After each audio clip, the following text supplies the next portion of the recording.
consectários naturais do reconhecimento de vínculo de emprego, tá? Porque o valor que me era devido mês a mês, no primeiro momento, já foi pago. O problema são os a mais do reconhecimento do vínculo. Dúvidas? Tranquilo?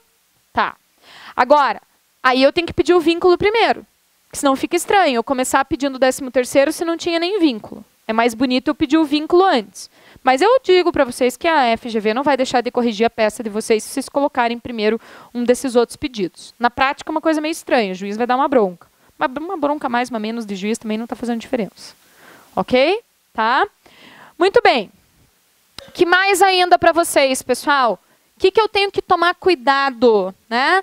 Tenho que tomar cuidado que agora, em todas as minhas reclamatórias trabalhistas, todas, independentemente de o meu cliente ter ou não ter direito à gratuidade da justiça, quem que eu vou pedir os honorários de sucumbência? Os honorários advocatícios. Então, isso é uma coisa que eu não posso mais esquecer, né?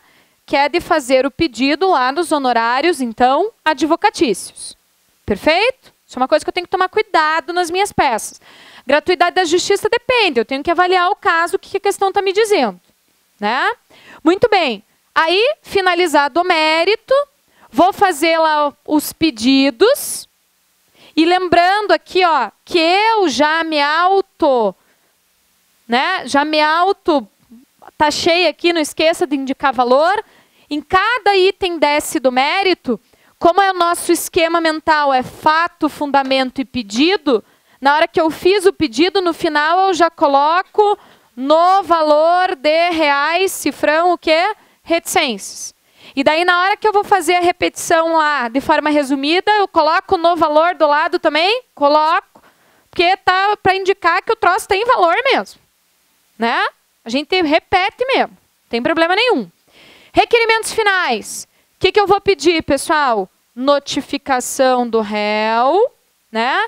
Provas. Se teve preliminar, o acolhimento da preliminar. E sempre no mérito eu vou pedir a procedência. Agora é aqui que eu tenho que tomar cuidado. Porque é a procedência de quem que eu peço, pessoal? Dos pedidos. Certo? Então são aqueles décimos mágicos que eu não posso deixar passar. Procedência dos pedidos. Perfeito? Tá? Então são essas coisas que a gente tem que lembrar quando a gente está fazendo aí, basicamente, uma reclamatória trabalhista. Agora, vamos lá. Quem está te procurando, vamos pensar comigo. Quem está te procurando é um empregador. E ele está narrando para você uma situação que aquele empregado, o contrato dele ainda está na ativa, suspenso ou não esse trabalhador, o contrato está ativo, só que esse trabalhador cometeu uma falta grave, que o empregador está te contando e que você logo identifica que é uma coisa errada que o empregado fez, certo? Que daí a gente vai no verbete falta grave, a gente vai entrar naquelas hipóteses lá do 482, tá? E o empregador te conta também que esse trabalhador tem mais alguma situação especial dele. E que daí essa situação especial, né, ela enseja lá uma garantia provisória de emprego. Então o empregador vai ter que te contar que esse trabalhador tem alguma garantia provisória de emprego. O que eu tenho que lembrar? Na regra geral, se quem está me procurando é o empregador, porque um empregado que tem garantia de emprego cometeu falta grave, na maior parte dos casos, o que o empregador precisa que eu faça para poder dar justa causa nesse trabalhador? O inquérito. Claro que se vier uma peça, vai ser uma dessas oportunidades. Agora, eu tenho que lembrar que tem garantias de emprego que não falam do inquérito, como é o caso da gestante, da CIPA, né, do empregado que sofre acidente de trabalho, daquela comissão de gorjetas, enfim, da comissão de fábrica também, que foi instituída pela reforma trabalhista, tem garantia de emprego, mas não tem a história da necessidade de inquérito. Como identificar que tem ou não tem o inquérito? Esse é o X da questão, né? Então, primeiro, o modus operandi eu tô com aquele faro de que é inquérito. Então, eu vou lá no índice, no verbete, o quê? Vamos lá no índice, no verbete estabilidade, tá? Vamos lá no índice, no verbete estabilidade, tá? O que vai acontecer? Quando você vai lá no índice, no verbete estabilidade, as garantias de emprego, pelo menos as mais importantes, estão lá. Começa por acidente de trabalho, tem aí dirigente sindical, tem comissão interna de prevenção de acidentes, tem gestante, e daí teve umas que faltou, das mais importantes que faltou, a gente fez remissão, né? Da lei do FGTS, que é o Conselho Curador, da Comissão Nacional da Previdência Social, aí fizemos também, tem aí o diretor de cooperativa, fala já no meio aí, né? Mas daí tem aquela questão da comissão de conciliação prévia. Então veja, como é que eu vou identificar que é inquérito? Então vamos fazer uma comparação. Abram o artigo 8º, inciso 8 da Constituição. Leiam o artigo 8º, inciso 8 da Constituição. Então esse artigo está prevendo o caso de um dirigente sindical, né? Dirigente sindical. É essa a realidade aqui, tá? Dirigente sindical. O que me dá certeza que tem inquérito aí para fazer? A parte final do artigo fala de falta o quê? Grave. Certo? E tudo bem, a gente sublinhou, está feita a remissão e tudo, porque falta grave é inquérito. Agora comparem. Abram, já que vocês estão aí na Constituição, está pertinho aí na sequência, abram o artigo 10, inciso 2 do ADCT. Vão aí no ADCT e abram.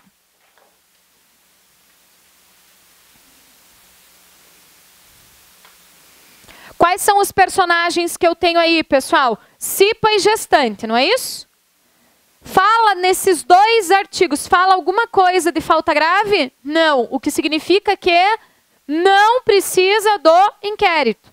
É só o empregador chegar com a comunicação de justa causa e está acabado o contrato. Aí se o trabalhador se recusar a assinar, assinatura de 2 testemunhas, ele não é obrigado a assinar e o contrato está extinto igual. Aí ele não concorda, que vai discutir.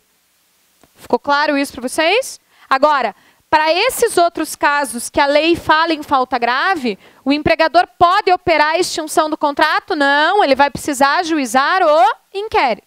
Vamos aproveitar que vocês estão aí e abrir o artigo 853 da CLT. Então, abre o artigo 853 da CLT para a gente dar um panorama nele, né? Quando a gente abre o artigo 853 da CLT, a gente tem certeza que o inquérito, né, inquérito para apuração de falta grave, é que tipo de peça, pessoal? Vai ser uma petição, o quê? Inicial.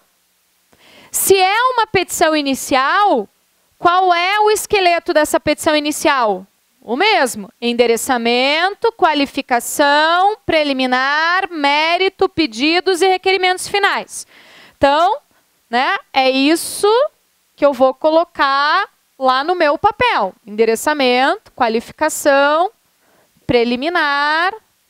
Fala para mim que é a peça que vocês estão sonhando. É, né? Bem que podia ser um. Tá? Bem que podia. Mas daí é aquela sensação que você sai da prova assim, ó. Eu esqueci alguma coisa. Sabe? Você vai sair com essa sensation. Então, ó. Perguntas que já começam. Primeiro, para quem que vai ser o endereçamento? Juiz, TRT ou TST? O artigo 853 te responde. Para quem que é o endereçamento? Para o juiz. Né? Aquela mesma linha de raciocínio do local da prestação de serviço. Qualificação, mesma coisa. Autor, mais o advogado, fundamento da peça, propor, e daí o nome da ação aqui é o inquérito para apuração de falta grave. Está ali na CLT, não tenho que inventar. Não é reclamatória trabalhista acumulada com inquérito, não, é inquérito para apuração de falta grave, né? Não tem rito porque é ação especial e o réu. Agora veja.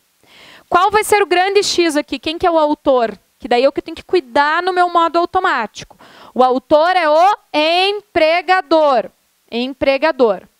Né? Advogado, procuração. Fundamento. Vou colocar o 853. Quero colocar fundamento de petição inicial também, que é o 319. Sem problema nenhum. Eu, se sou você, abro o 319 sempre para você lembrar de pedir aqui a questão da produção de provas e já escrever valor da causa para não esquecer desses troços aqui, porque isso aqui são aqueles décimos que te dão nota automática, para você não esquecer disso aqui, tá? Aí, gente, o réu é o empregado. Um só ou mais de um. Vai que na mesma falta grave eu tenho 2 empregados com estabilidade, lá com a mesma estabilidade, ou com estabilidades que exigem um inquérito. Não tem problema, tá? Muito bem. Preliminar são as mesmas hipóteses. Ah, tinha um inquérito anterior que arquivou. Estranho, mas enfim, né? Uma tramitação preferencial. Perfeito? Agora, basicamente é uma peça que vai ter quantos itens, pessoal? 1.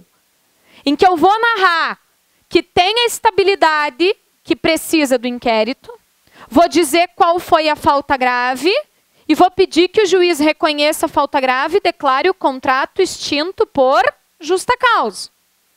Eu vou pedir depósito das verbas? Não, o contrato não está extinto ainda. Eu não sei se o juiz vai me deixar extinguir o contrato ou não. A minha obrigação de pagar as verbas só surge depois com a decisão do juiz se ele disser que o contrato realmente está o quê? Extinto. Tá? Agora, é uma ação curta. Ação curta, normalmente, o que a gente vai ter para fazer? Encher o quê? Linguiça. Como a gente não fica fazendo nas nossas peças itens de cabimento, vamos dizer assim, porque a gente fala do cabimento, mas a gente vai falar aqui já, dizendo que porque tem aquela estabilidade tem que ter inquérito, tá? O que vai sobrar aqui para a gente encher linguiça é a questão do prazo. Da gente falar do que está sendo ajuizado no prazo, tá? Mais um detalhe. Falando em prazo e banca FGV e desleixo, tá? Pode ser que apareça um inquérito para vocês fazerem que o prazo já teria passado os 30 dias, pessoal? Pode. Mas se você está vendo que a peça é um inquérito, ponto. Passou do prazo, é um inquérito. Tá? Infelizmente, a banca tem esse problema. Certo? Então, aqui vocês vão ter que falar que vocês estão propondo lá dentro do prazo de 30 dias contados da suspensão do empregado. Agora, a grande questão é, esse é um prazo decadencial ou prescricional? Né? Então, acho que a forma mais fácil de você fazer é ir lá no índice, no verbete de decadência. Vai lá no verbete de decadência. Tá? Vai lá no verbete de decadência.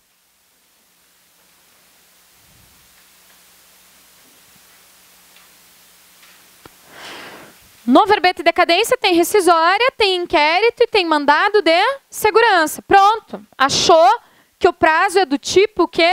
Decadencial. Certo? Lindo. Volta lá para o artigo 853, por favor. Volta lá para o artigo 853. Né? A gente fez ou não fez uma remissão nele ao artigo 821 da CLT? Fez. Para que serve essa remissão ao artigo 821? Para no momento em que eu estiver pedindo produção de provas, que eu peça a ouvida de quantas testemunhas? 6. 6. Né? Notificação do réu, provas e procedência. Procedência. Alguma dificuldade ou dúvida aqui, pessoal? Tranquilo? É isso. Né? Alguma coisa diferente aqui? Nada de diferente. Tá tudo ok. Perfeito? Tranquilo? Então, é esse o detalhe. É esse o detalhe aqui do inquérito. O valor da causa eu não preciso me preocupar com o rito, é só colocar valor da causa reais, cifrão, reticências e tá lindo. No inquérito, eu preciso me preocupar em liquidar pedidos? Nem tem pedido para eu liquidar, porque meu pedido é só de... É uma ação que a gente chama de desconstitutiva. Certo? Então, esse é o caso. Agora, aqui, pode aparecer uma perguntinha para você. Tá? Veja aí o artigo 855. Pode não cair como peça, pode cair uma pergunta. No artigo 855, a gente fez uma remissão a um outro artigo da CLT, que acho que é o 495. Não foi feito isso? Tá? Então, dê uma olhadinha lá no teu 495. Por que ele é importante? Tá? Por que ele é importante? Eu adoro as caras de vocês quando vocês não fizeram a remissão, né? Daí olha pra mim assim, fala, não fiz, professora. Daí já olha pros lados, assim, né? Se ninguém fez, já fala assim, vamos matar a louca, porque ela não deu a remissão antes, né? Daí olhou pro lado, tá todo mundo pleno. Eu fiz a remissão, daí você fala, então fui eu que não fiz, né? Então vai lá no artigo 495 agora. O que ele está dizendo para você aqui? O que é importante? O importante é o seguinte, que o inquérito, ó, prestem atenção para vocês lembrarem disso que eu falei na aula, o inquérito é uma ação que ele tem um efeito dúplice. Porque se a pessoa tem uma garantia de emprego e ela foi suspensa pelo empregador para aguardar o trâmite do inquérito até o que o juiz dissesse tem ou não tem a falta grave e a extinção do contrato, no momento em que o juiz, por acaso, disser não reconheço a falta grave, ele vai mandar o quê, pessoal? Ele vai mandar a pessoa voltar a trabalhar e o contrato estava suspenso de forma indevida. Vai ou não vai mandar pagar todos os salários e consectários desse período de afastamento? Sim. Motivo pelo qual, quando o trabalhador aqui, ó, que é o réu, é notificado dessa ação, ele só apresenta contestação, né? Ele não precisa reconvir neste pedido, porque já é um efeito automático da sentença do juiz quando ele rejeitar a falta grave, né? Poderia ter uma contestação, você é contratado pelo empregado, poderia ter uma contestação com reconvenção? Poderia. Uma reconvenção para pedir o quê, por exemplo, pessoal? Que se o juiz entender que não é falta grave, que ele quer uma condenação por dano moral porque a empresa divulgou, ou mesmo que o juiz entenda que é falta grave, a empresa saiu divulgando aos 4 ventos lá a falta grave que ele tinha cometido e denegriu, vamos dizer assim, a imagem dele, tem algum problema. Aí eu posso até imaginar. Agora, fazer reconvenção para pedir o pagamento dos salários em caso de ser julgado improcedente, não precisa, porque já é um efeito automático da sentença. Fica claro isso para vocês? Tá? Então, o inquérito está aqui, a identificação. A grande chave para eu identificar se tem ou não tem inquérito é ir no artigo que prevê a garantia de emprego. Certo? Se não fala, se o artigo não fala de falta grave, não tem inquérito, não precisa do inquérito. Aí eu lembro vocês que pode aparecer uma situação que o empregador fez o inquérito e não precisava, porque né, a prova não vai colocar uma peça que não precisa do inquérito para vocês fazerem. O que pode acontecer é ter um inquérito ajuizado e vocês estarem sendo contratados por esta pessoa aqui, que é quem? O réu. Se você está pelo réu, diante de uma petição inicial, você faz o quê? Contestação. Aí vamos entender que é bem aquele caso que a gente fez em aula. A contestação de um inquérito de uma gestante. Precisava propor inquérito para gestante? Não. Aí o que você vai dizer? Aí você vai fazer dentro daquelas preliminares de contestação, vai ter uma preliminar de ausência de interesse, o quê? Processual. Que não precisava ajuizar o inquérito, podia mandar embora por justa causa, o quê? Direto. Fica claro isso para vocês? É meio estranho eu estar pelo réu e dizendo, podia ter me mandado embora por justa causa direto, não precisava fazer esse circo aí, né? Mas, já que tem a ação ajuizada, porque o que eu tenho que ter na minha cabeça como advogado, pessoal? Né? Se o empregador fez todo esse estardalhaço, não precisava e está demorando desse jeito para me dar uma justa causa que ele podia ter me dado de imediato, vai ou não vai acabar acontecendo o perdão tácito? Vai. Então eu estou afirmando uma coisa que parece meio estranha num primeiro momento, mas na verdade eu estou mostrando para o juiz já que a coisa demorou demais e não precisava. Então, perdão tácito. Beleza? Que certamente vai ser uma das coisas que eu vou acabar alegando no mérito. Né? Aliás, vamos lembrar isso. Quando a gente fala em extinção do contrato por justa causa, nós temos que lembrar daqueles requisitos não só legais, mas doutrinários. Né? O primeiro requisito importante a ser lembrado é o quê, pessoal? Que todas as hipóteses de justa causa estão previstas em lei. O empregador pode inventar alguma coisa que não está prevista em lei? Não, é a taxatividade, está previsto em lei. Que mais ainda, eu não posso ter bis in idem, que é a dupla punição pelo mesmo que fato. Se o empregador já me deu uma advertência, já me deu uma suspensão, ele pode me dar justa causa pelo mesmo fato? Só lembrem o seguinte, suspender para propor um inquérito não é bis in idem. Porque eu sou obrigado, enquanto empregador, a propor o inquérito. Só que não tem mais a condição daquela pessoa continuar trabalhando para mim. Então, qual que é a minha opção aqui de não ter mais essa pessoa trabalhando para mim? Suspender e propor o inquérito. Fica claro isso para vocês? Então, daí não é bis in idem no caso do inquérito. Né? Agora, que mais? Imediatidade. Se o empregador não agir rápido, se ele não fizer a coisa dentro de um procedimento de um prazo razoável, vai acarretar o que a gente chama de perdão, o quê? Tácito. Perfeito? Então, cuidado. E outra coisa também, proporcionalidade, né? Razoabilidade, proporcionalidade e isonomia. Isonomia, sim. Tem duas pessoas ou mais envolvidas no mesmo ato. O empregador pode dar justa causa só para uma delas? Não, se todo mundo está envolvido, todo mundo tem que levar a justa causa. Fica claro isso para vocês?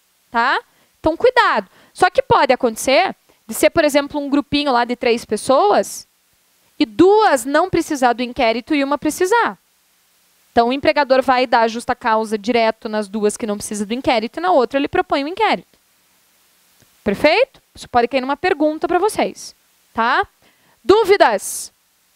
Tranquilo?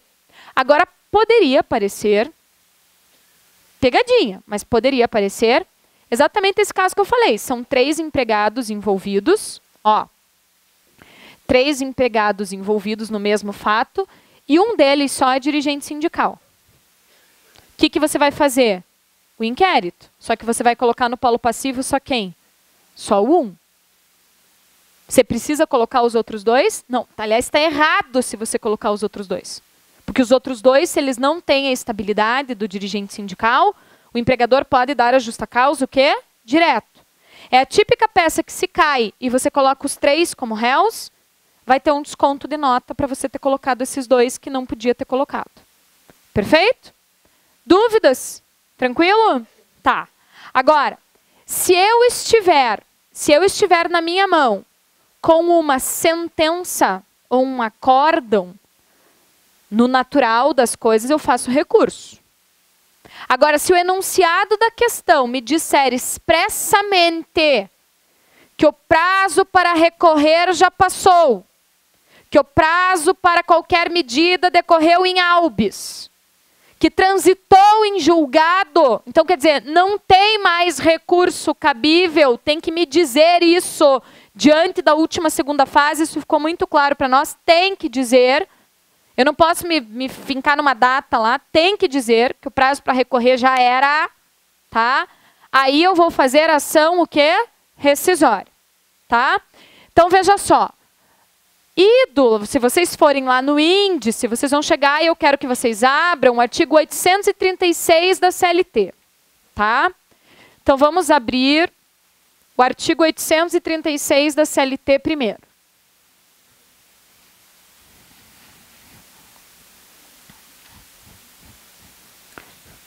Tá? Aberto o artigo 836 da CLT, tem umas coisas aí que eu quero ressaltar para vocês. Primeiro, que ele diz que, na regra geral, é vedado aos órgãos da Justiça do Trabalho conhecer de questões já decididas, né? Salvo a ação rescisória, ele me manda aplicar o procedimento de quem, pessoal? Do CPC. Só que a parte final desse artigo é muito importante. Porque na parte final esse artigo está dizendo o quê? Que quando eu faço ação rescisória na Justiça do Trabalho, eu preciso fazer, regra geral, um depósito de quanto? 20%, né, do valor da causa. Então, veja, salvo prova de miserabilidade, né? Então, veja situações que você vai tomar cuidado lá no teu esqueleto, lá no teu rascunho. Então, você vai anotar lá o artigo 836 da CLT antes de mais nada, né? E vai escrever essa informação. Depósito 20%, para ficar claro para você. E nós fizemos aí remissão ao 966 do CPC, não é isso? Então, vamos abrir agora o 966 do CPC. Tá?